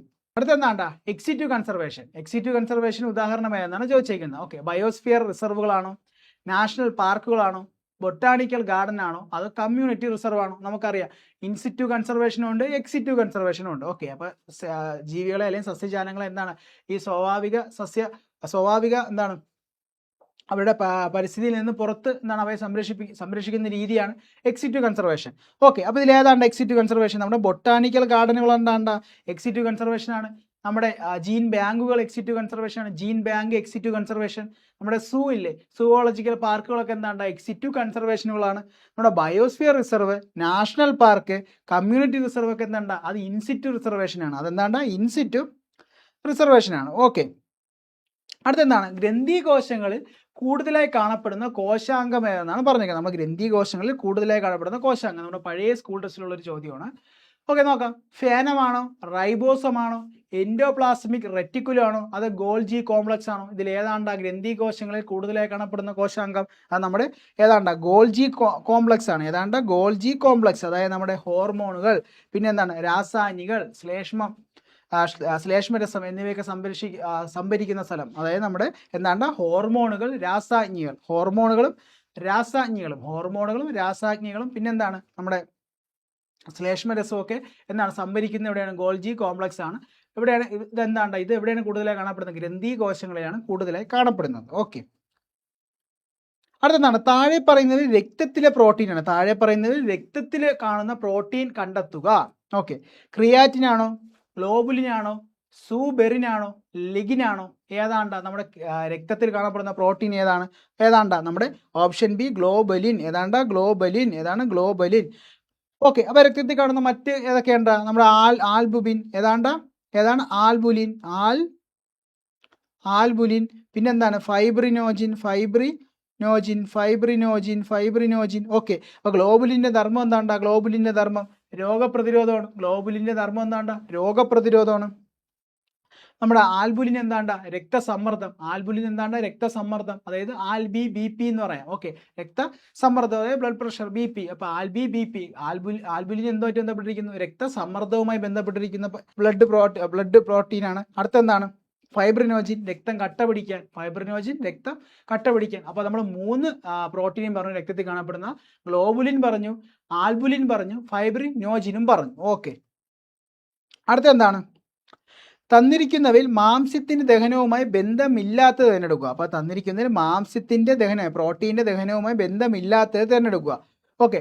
പ്രോട്ടിയേസ്, ലിപ്പേസ്, പെപ്സിൻ, പിന്നെന്താണ്? ട്രിപ്സിൻ. ഇവയിൽ ഏതാണ്ടാ മാംസ്യത്തിന്റെ ദഹനവുമായി ബന്ധമില്ലാത്തത്? ഏതാണ്ടാ? അത് ലിപ്പേസ് ആണ്. ഓക്കെ. നമുക്ക് എന്താണ്ട് അടുത്ത ചോദ്യത്തിലോട്ട് പോവാം. അടുത്തെന്താണ്? ക്യൂണികൾച്ചർ എന്തുമായി ബന്ധപ്പെട്ടിരിക്കുന്നു? ക്യൂണികൾച്ചർ എന്തുമായി ബന്ധപ്പെട്ടിരിക്കുന്നു? ഓക്കെ. തേനീച്ച വളർത്തലാണോ, മുയൽ വളർത്തലാണോ, പട്ടുനൂൽ പുഴു വളർത്തലാണോ, മത്സ്യ വളർത്തലാണോ? ക്യൂണികൾച്ചർ ഏതുമായി ബന്ധപ്പെട്ടിരിക്കുന്നു? ഏതാണ്ട്? അത് മുയൽ വളർത്തലുമായി ബന്ധപ്പെട്ടിരിക്കുന്നു. ക്യൂണികൾച്ചർ എന്താണ്ട? മുയൽ വളർത്തൽ. ഓക്കെ. അടുത്ത എന്താണ്ട് 69ാമത്തെ ചോദ്യം എന്താണ്? കൈക്കുഴ, കാൽക്കുഴ എന്നിവിടങ്ങളിൽ കാണപ്പെടുന്ന അസ്ഥിസന്ധി ഏതെന്നാണ്. ഓക്കെ, അപ്പൊ നമ്മുടെ കൈയിലെ കുഴയിലും കാലിന്റെ കുഴയിലും കാണപ്പെടുന്ന അസ്ഥിസന്ധി ഏതെന്നാണ് ചോദിച്ചിരിക്കുന്നത്. ഗോളര സന്ധിയാണോ, വിജാഗിരി സന്ധിയാണോ, കീലസന്ധിയാണോ, അതോ തെന്നി നീങ്ങുന്ന സന്ധിയാണോ? ഏതാണ്ട കൈക്കുഴയിലും കാൽക്കുഴയിലും കാണപ്പെടുന്ന അസ്ഥിസന്ധി ഏതാണ്? നമ്മുടെ തെന്നി നീങ്ങുന്ന സന്ധിയാണ്. തെന്നി നീങ്ങുന്ന സന്ധിയാണ് നമ്മുടെ കൈക്കുഴയിലും കാൽക്കുഴയിലും കാണുന്നത്. ഓക്കെ, അടുത്തെന്താണ്? സിനാപ്സ് ഇവയുമായി ബന്ധപ്പെട്ട സിനാപ്സുമായി ബന്ധപ്പെട്ട ശരിയായ പ്രസ്താവനയാണ്. സിനാപ്സുമായി ബന്ധപ്പെട്ട ശരിയായ പ്രസ്താവന തിരഞ്ഞെടുക്കുക. ഓക്കെ, 2 നെഫ്രോണുകൾക്കിടയിൽ കാണപ്പെടുന്നു. പേശീകോശത്തിന് ന്യൂറോണിനും ഇടയിൽ കാണപ്പെടുന്നു. 2 ന്യൂറോണുകൾക്കിടയിൽ കാണപ്പെടുന്നു. 2 പേശീകോശങ്ങൾക്കിടയിൽ കാണപ്പെടുന്നു. ഏതാണ്ട ശരിയായത്? ഏതാണ്ട? ഓക്കെ, 2 നെഫ്രോണുകൾക്കിടയിൽ കാണപ്പെടുന്നു. ഓക്കെ, എന്താണ്ട? അത് തെറ്റാണ്. ഓക്കെ, അത് തെറ്റാണ്. പേശീകോശത്തിന് ന്യൂറോണിനിടയിൽ കാണപ്പെടുന്നു. ഓക്കെ, അത് ശരിയാണ്. പേശീകോശത്തിന് ന്യൂറോണിനിടയിൽ എന്താണ്? സിനാപ്സ് കാണുന്നു. പിന്നെന്താണ്? 2 ന്യൂറോണുകൾക്കിടയിലും കാണപ്പെടുന്നു. ശരിയാണ്. 2 പേശീകോശങ്ങൾക്കിടയിൽ കാണപ്പെടുന്നു. അതെന്താണ്ട? അത് തെറ്റാണ്. ഓക്കെ, അപ്പോൾ നമ്മൾ ഏതൊക്കെയുണ്ട്? 2ഉം 3ഉം ആണ് ശരി. അപ്പോൾ ബി ആണ് വരുന്നത്. ഓക്കെ, അപ്പോൾ ഈ സിനാപ്സിൻ്റെ സിനാപ്സിന് എന്താണ് അതിൻ്റെ മെയിൻ ധർമ്മം? നമ്മൾ തലച്ചോറിലോട്ട് പോകുന്ന ആവയവങ്ങളില്ലേ, തലച്ചോറിലോട്ട് പോകുന്ന ആവയവങ്ങൾ അവയുടെ വേഗത, ദിശ എന്നിവ നിയന്ത്രിക്കുന്ന ക്രമീകരിക്കുന്ന അത് നമ്മുടെ സിനാപ്സ് ആണ്. ഓക്കെ, അപ്പോൾ നമ്മുടെ തലച്ചോറിലോട്ട് പോകുന്ന ആവയവങ്ങളില്ലേ, തലച്ചോറിലോട്ട് പോകുന്ന ആവയവങ്ങളുടെ വേഗത, ദിശ എന്നിവ ക്രമീകരിക്കുന്ന അത് സിനാപ്സ് ആണ്. ഓക്കെ, അടുത്തെന്താണ്? ഇലക്ട്രോനെഗറ്റിവിറ്റി ഏറ്റവും കൂടിയ മൂലകം ഏതാണ്? ഇലക്ട്രോനെഗറ്റിവിറ്റി ഏറ്റവും കൂടിയ മൂലകം ക്ലോറിനാണോ, ബ്രോമിനാണോ, ഫ്ലൂറിനാണോ, അയഡിനാണോ? ഏതാണ്ട ഇലക്ട്രോനെഗറ്റിവിറ്റി ഏറ്റവും കൂടിയ മൂലകം? ഏതാണ്? അത് നമ്മുടെ ഫ്ലൂറിനാണ്. ഏതാണ്? ഫ്ലൂറിൻ. ഓക്കെ, അടുത്തെന്താണ്? സ്ഥിരകാന്തങ്ങൾ നിർമ്മിക്കാൻ ഉപയോഗിക്കുന്ന അലോയ് സ്റ്റീൽ. സ്ഥിരകാന്തങ്ങൾ നിർമ്മിക്കാൻ ഉപയോഗിക്കുന്ന അലോയ് സ്റ്റീൽ ഏതെന്നാണ് ചോദിച്ചേക്കുന്നത്. ഓക്കെ, നിക്രോമാണോ, അൽ നിക്കോയാണോ, പിന്നെ സ്റ്റെയിൻലെസ് സ്റ്റീലാണോ, വെങ്കലമാണോ? ഏതാണ്ട് സ്ഥിരകാന്തങ്ങൾ നിർമ്മിക്കാൻ ഉപയോഗിക്കുന്ന അലോയ് സ്റ്റീൽ? അത് നമ്മുടെ അൽ നിക്കോയാണ്. ഏതാണ്? അൽ നിക്കോ. ഓക്കെ, അടുത്തെന്താണ്? താഴെ തന്നിരിക്കുന്നവയിൽ തെർമോപ്ലാസ്റ്റിക് അല്ലാത്തത് എന്നാണ് ചോദിച്ചിരിക്കുന്നത്. പോളിത്തീൻ ആണോ, പോളിവിനൈൽ ക്ലോറൈഡ് ആണോ, അതായത് നമ്മുടെ PVC ആണോ, ബേക്കലൈറ്റ് ആണോ, നൈലോൺ ആണോ? ഏതാണ്ട തെർമോപ്ലാസ്റ്റിക് അല്ലാത്ത ഏതാണ്ട? നമ്മുടെ ബേക്കലൈറ്റ് ആണ്. ബേക്കലൈറ്റ് അത് തെർമോ സെറ്റിംഗ് പ്ലാസ്റ്റിക് ആണ്.